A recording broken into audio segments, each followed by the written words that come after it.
রঞ্জি ট্রফির এক ম্যাচে 7 উইকেট নিয়ে আবারও আলোচনার কেন্দ্রে উঠে এসেছেন মোহাম্মদ শামি। তার অসাধারণ পারফরমেন্সের পর থেকেই প্রশ্ন উঠছেন, তিনি কি দ্বিতীয় টেস্টে অস্ট্রেলিয়া সফরে দলে জায়গা পাবেন? ভারতের অধিনায়ক জসপ্রীত বুমরার কথায় শামি ভারতীয় দলের গুরুত্বপূর্ণ বোলার। তিনি বলছেন, শামি ইতিমধ্যেই বল করা শুরু করেছেন তা আমরা জানি, এবং টিম ম্যানেজমেন্টও ওর প্রতি নজর রেখেছে। সবকিছু ঠিক থাকলে শামি হয়তো অস্ট্রেলিয়ার মাটিতে দ্বিতীয় টেস্টেই বল করবে। শুধু রঞ্জি নয়, শামি এখন সৈয়দ মুশতাক আলী ট্রফিতে বাংলার হয়ে খেলছেন। লাল বলের পাশাপাশি সাদা বলেও নিজেকে তিনি প্রস্তুত করছেন।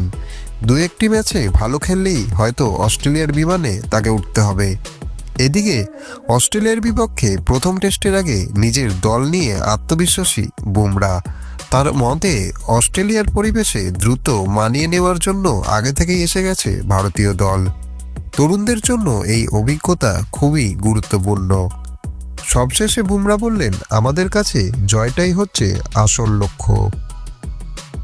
ক্রিকেট সম্পর্কিত বিভিন্ন আপডেট পাওয়ার জন্য চ্যানেলটিকে অতি অবশ্যই সাবস্ক্রাইব করে রাখুন।